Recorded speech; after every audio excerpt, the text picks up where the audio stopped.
Welcome to the Deep Dive. Today, we're looking into some truly remarkable, sometimes pretty unsettling, true accounts. Stories of the unexplained, the paranormal. And these aren't, abstract theories or old legends. These are firsthand testimonies. Wow. People sharing experiences that just completely defy logic. So our goal today really is to unpack these narratives, pull out the most compelling bits, the surprises, and explore how these moments, these encounters with the impossible, how they really reshape reality for the people involved. Get ready for, a journey into things that push the boundaries. That's right. And personal accounts, they just have this unique power, don't they? They give us a window, a really unique one, into how ordinary people grapple with stuff that's completely outside their understanding. What's really striking about the sources today, I think, is how vivid the details are. They really let you, the listener, kind of step into the shoes of the person who went through it. You feel the unease, the shock, even the big shifts in how they see the world. Let's dive in with a really chilling one. Right. It's from a former deputy, graveyard shift supervisor, small southern county, maybe 10 years back. Yeah. It's late August, super early, like 4 a.m. on a Sunday. One of his newer officers radios in, reports a car, an old 90s Oldsmobile, 4-door. It's parked in a college bar lot. Lights on, engine running. And here's the thing, nobody inside. The young officer checks, confirms, nobody there, doors locked, relays the info, standard procedure, right? Seems like it, just an empty running car. Yeah, but then, maybe 5-6 minutes later, dispatch sends out another call. Suspicious vehicle. The exact same Oldsmobile. Turns out, some college kids were jogging early, saw the car, looked inside, and saw bodies slumped over the wheel. They called 911 immediately. Okay, wow. So the supervisor, you can imagine he's initially pretty frustrated, right? He figures the new guy just got spooked, maybe didn't want to admit he saw a body the first time. But when the supervisor gets there, the scene is exactly like the kids described. Driver's door open, elderly woman, early 60s maybe, slumped over towards the passenger side, leg hanging out. And his first look tells him, confirmed quickly by the ME, clear signs of rigor mortis, liver mortis. She'd been dead for hours. At least 4 or 5 hours, they estimate. Right. 4 to 5 hours deceased. So, okay, dead for hours. But this is where he was completely off the rails.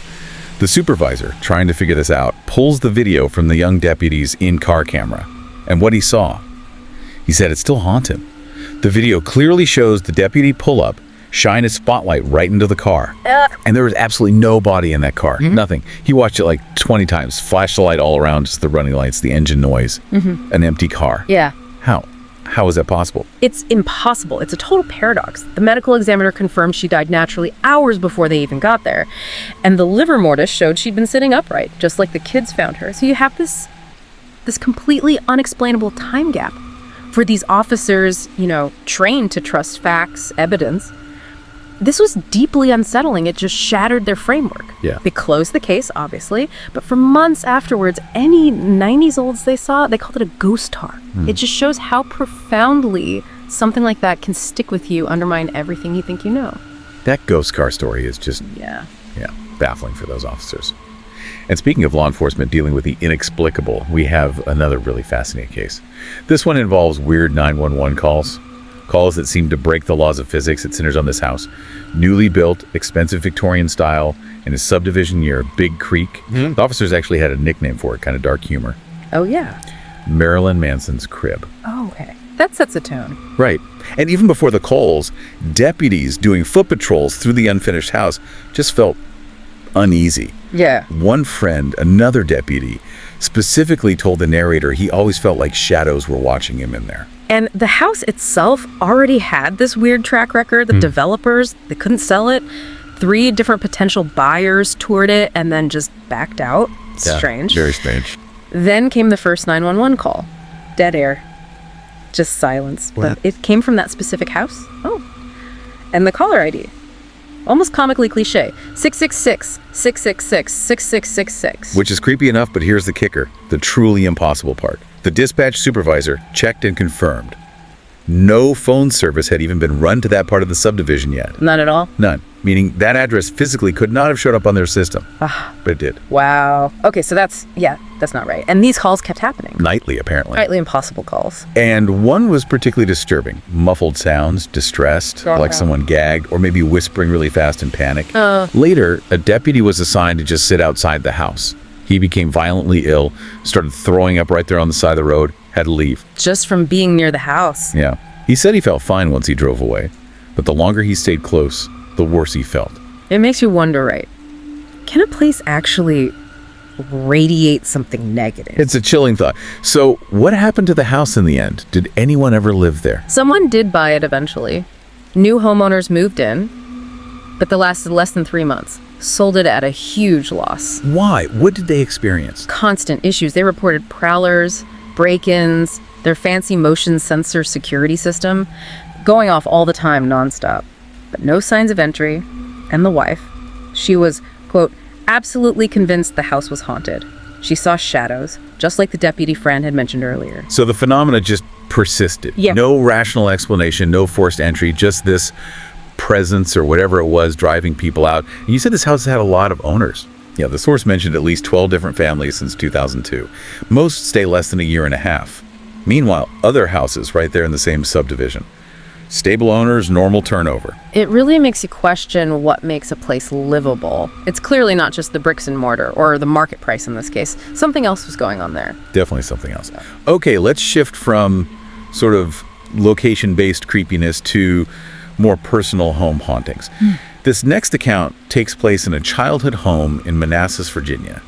And it was located literally a stone's throw from the Bull Run battlefield. Wow. Okay, so right on historical ground, that definitely adds context. Oh, yeah? And the family even found things, right? Civil War bullets, uniform buttons, Native American arrowheads, pottery, all in their backyard. The land itself had layers of history, deep history. The very first thing the narrator remembers, maybe the least sinister, was when she was 4.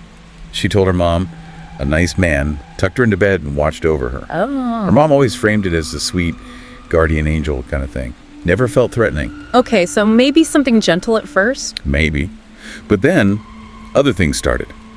More unsettling stuff. The narrator, her grandmother, others in the family. They'd frequently hear their names being called. Sounded like it was coming from far away inside the house or the barn. But nobody was ever there. Ooh, that disembodied voice thing is always unnerving. Just your name hanging in the air. Exactly. And it got worse, especially when the grandparents weren't home. How so? The TV and radio would turn on upstairs by themselves. They'd hear footsteps, lots of footsteps echoing around up there, toilet slushing in the middle of the night. Classic haunting signs, really. Poltergeist activity. And even the dog. They had this really sweet dog, normally calm, but he would lie on their legs and just growl continuously up at the ceiling. Animals reacting. That's always a strong indicator something's off. They sense things we don't. Then came the apparitions, actual figures. The narrator's uncle woke up one night, middle of the night, and there was a man standing at the end of his bed. Oh, wow. Right there. Right there. He apparently had to physically run past the figure to get out of the room and up the stairs to his parents. Terrifying. Did he describe it? He did. Said it was a young man in a gray uniform with no hands or feet. Looked like a Confederate soldier. No hands or feet. Ghostly. And that ties into the battlefield location, obviously. Okay, so this directly impacted the family's beliefs. Hugely. Especially the narrator's grandpa. He was apparently a massive skeptic initially. Only believed in science, facts, tangible proof. The type who'd dismiss all this. Exactly. But one night, he's reading the paper in bed, looks up, and sees that same soldier standing at the foot of his bed. The skeptic saw it himself. Saw it clear as day, watched it slowly fade away. And then, years later, he saw it again, hovering over a guest room bed upstairs. 2 separate sightings for the skeptic. Yeah, and those experiences completely changed him. Turned him into a strong believer in spirits. It just shows, doesn't it, how direct personal encounter can totally shift someone's fundamental view of reality, even a hardened skeptic. Absolutely. Seeing is believing. Sometimes literally. There's more from that house, too. The narrator's aunt had her own terrifying experience as a teenager. Okay. She was riding her horse at night in the field near the woods. Suddenly, this overwhelming sense of dread just watched over her. Pure fear. Primal fear. And then... She saw it. A hulking black figure, completely shrouded in blackness. She couldn't see features, but she said she could feel its glare piercing through her. Described the feeling it gave off as pure evil. A shadow figure, but intensely malevolent. That's deeply disturbing. Did it see in the field? No. Later, it appeared in their front yard, waiting for her by the fruit trees. Just waiting. Chilling. Okay, so we have apparitions, feelings of dread. What else? There were recurring sounds too, specifically in the room that eventually became the narrator's bedroom. Her uncle, who lived there before her, used to hear 2 men talking. right outside his window. Talking like a conversation. Yeah. And footsteps on gravel, the sound of keys dropping. Distinct sounds. And it happened every year, always in the fall. Like a residual haunting. An echo of something. Seems like it. Yeah. Because after he moved out, the narrator and her mother heard it too. Footsteps on the downstairs porch and a conversation. This time, a man and a woman. And the grandparents. They asked them the next morning. Grandparents confirmed they were fast asleep in bed the whole time. Nobody was on the porch. So these echoes, these sounds, they just persist in that location, tied to a specific time even. Fascinating. Let's shift gears slightly to another recent home haunting. This one seems to have intensified after a traumatic event, a severe car wreck. Okay, trauma as a potential trigger or amplifier. Interesting angle. Yeah. So before the wreck, which happened March 29th, the narrator had already noticed some minor odd things in her new home. An apparition caught briefly on Snapchat. You know how that happens sometimes? Fleeting glimpses. Right. Her electric keyboard turning on by itself and playing a little tune. The fridge door opening on its own. Some unexplained banging on the walls. Minor but noticeable stuff. Okay, so a baseline level of activity already existed. Exactly. But then the wreck happened. And during her hospital stay, this is interesting. She was heavily sedated, lots of painkillers. Understandable after a severe wreck. But she vividly remembers seeing a man in her room. Someone she'd never met.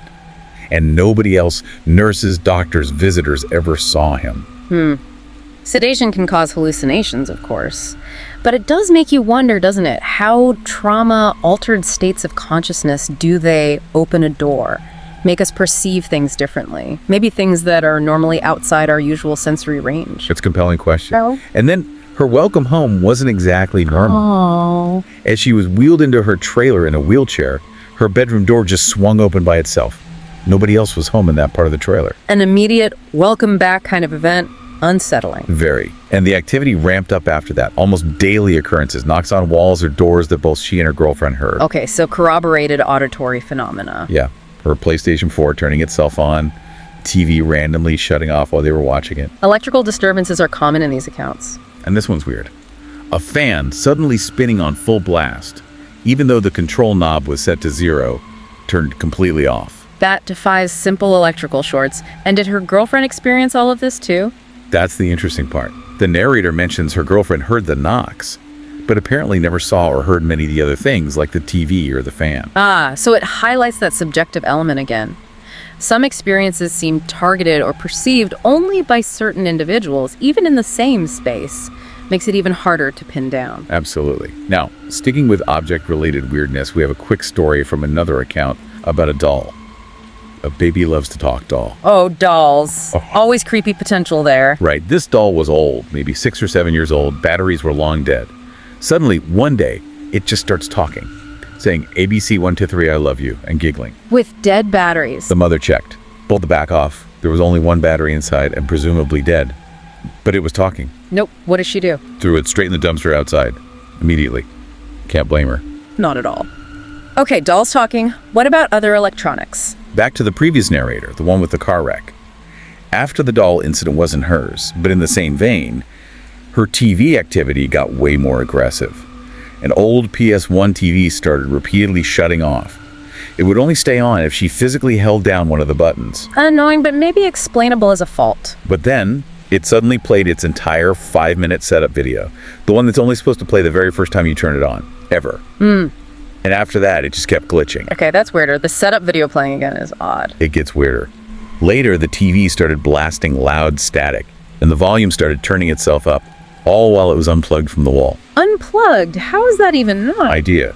And the next night, loud music started playing from her room.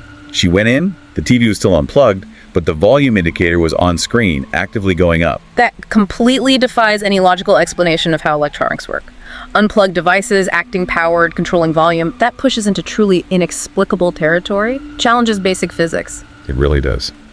Okay, let's shift focus again to something maybe more philosophical involving an animal connection.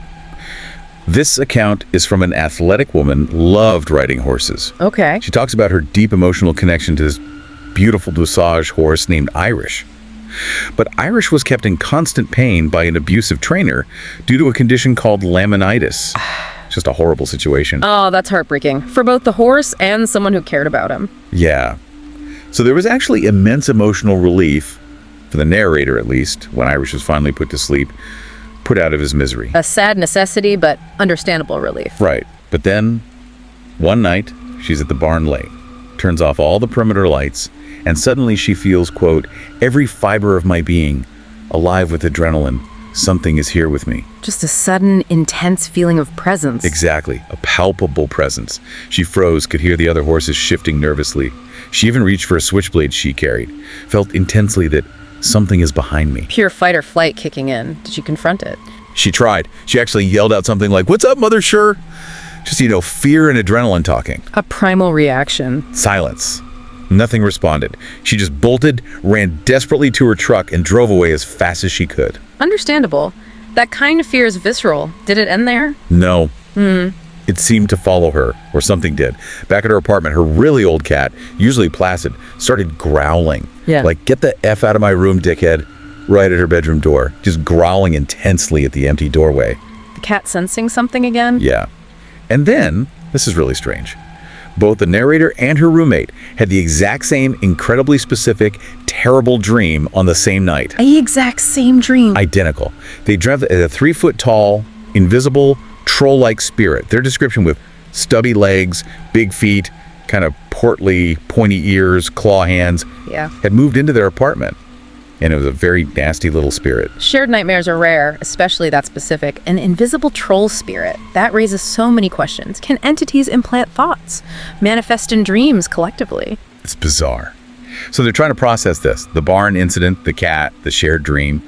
And their friend Will, who apparently studies various belief systems, including something he called Arctic medicine, offered a theory. Okay, what was the theory? Will suggested that in some traditions, any soul who dies in pain is reincarnated as a negative entity who carries the rage and injustice of its situation into the next world, Whoa. which led them to this deeply unsettling conclusion that Irish, the beautiful horse who suffered so much, had been transmuted, turned into this gassy little fur, this nasty spirit, and it attached itself to the narrator because of their connection. That's a heavy interpretation. The suffering didn't end, it just transformed into something malevolent. The philosophical implications there are huge. Exactly. For the narrator, who identifies as an atheist Jew, this was profoundly disturbing. The idea that a kind soul, tortured in life, could be reborn not peacefully, but as a shitty demon, it challenged her core belief in some kind of fundamental goodness at work in the universe. It would. It suggests a cosmos that isn't just indifferent, but potentially cruel or unjust in its mechanics. That's a really deep existential challenge stemming from a paranormal experience. It really is. Let's touch on another location with a disturbing history. A mental health facility. A 75-year-old residential treatment center for children, which was originally built as a psychological ward. Old institutions like that often have heavy atmospheres and stories attached. Definitely. And there was this strange discovery. A patient, during a fit of rage, actually broke through a wall in an unused entryway. Broke through a wall. Yeah, and behind it, they found a completely hidden, closed-off room. Inside, just one desk, one chair, and an axe. And an axe. In a sealed-off room in a former psych ward that is incredibly ominous. Sends chills down your spine thinking about why that was there and sealed away. Right, and the building itself seems active, especially during renovations. The narrator who worked there personally saw something. What did they see? Looking into an empty, unused room, they saw a shadowy female figure with crazy fuzzy hair leapt at me, as if pounding on the window from the inside. Leapt at them from inside an empty room. Terrifying. Yeah. And other staff heard things too. Loud pounding on a door that was rarely ever used. They checked security cameras, nobody there. The narrator also reported frequently seeing many shadowy figures, hearing knocking, scratching sounds, even crying. So consistent reports from multiple people over time. Knocking, shadows, sounds of distress. It points to something persistent within the building's fabric. It does. Now, for a very different kind of inexplicable event. A brief but powerful story from a political geography professor about his childhood. Okay. He was about 8 years old, in the car with his parents at night, driving on a long, straight Texas road. Suddenly, the entire car was filled with light. Completely bright, with a rainbow kaleidoscope of color. Whoa! Where was it coming from? An object flying directly above them. Hovering. Right over the car. His parents were, in his words, completely freaked out and screaming. Understandably. A close encounter like that is terrifying. Did he ever talk to them about it later? He tried as an adult. They confirmed it happened, absolutely, but they refused to discuss it in any detail. He said his father, especially, became uncharacteristically uncomfortable, even just acknowledging it years later. That speaks volumes, doesn't it? The sheer impact of an event so far outside normal reality that witnesses can't even process or discuss it comfortably decades later. How do you even categorize something like that? It defies all our usual boxes, ghosts, spirits. It seems entirely other. Exactly. It raises that question. What do we do with experiences that just don't fit any known category? Let's end, though, with a story that, while unexplained, has a different feel. A sense of wonder, maybe even benevolence. This comes from Rusk, Texas, back in 1984. Okay, a different tone, perhaps. The narrator's mother was a young single mom at the time, going through a really tough period after a divorce. She worked at a car dealership.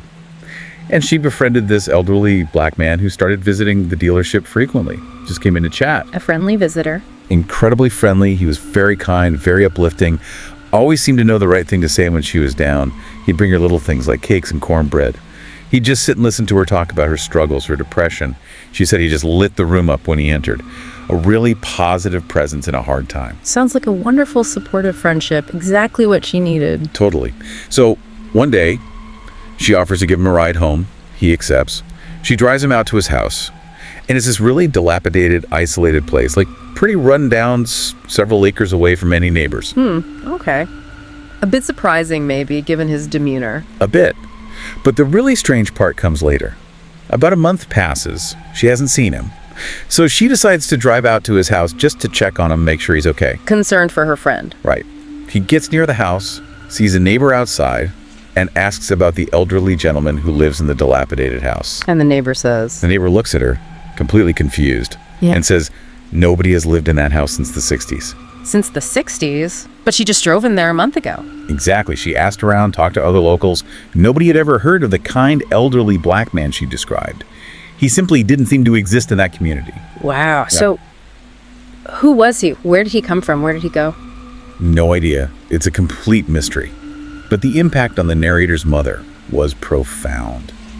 To this day, she firmly believes that guy was an angel, sent to help her through that incredibly difficult time. That's beautiful in a way. An unexplained encounter, but one that brought comfort and light instead of fear. It leaves you with a sense of wonder, a possibility that not all unexplained phenomena are dark. Some might be benevolent mysteries. It's a powerful closing thought, isn't it? So today we've really covered a huge range. Police officers baffled by impossible timelines and phantom calls. Deeply personal hauntings tied to historic land, escalating after trauma. Even dolls and TVs acting on their own. Right. And that philosophical crisis sparked by a horse's spirit. The unsettling discovery in the old psych ward. The UFO encounter. And finally, the potential angel. These aren't just campfire stories. They're pieces of people's lives. Moments where reality itself seemed to glitch or reveal something hidden. Events that left a permanent mark. Absolutely. And what ties them all together, I think, despite their diversity, is how they force us to confront the edges of our own perception. They make us question what we really know about the world, about consciousness, about life and death. Maybe think about which of these stories resonated most with you listening right now. Maybe you even have your own unexplained experiences tucked away. Are these shared glimpses into something bigger, something unseen? Or are they intensely personal, maybe psychological events? It's the enduring question. Thank you so much for joining us on this deep dive into these incredible accounts.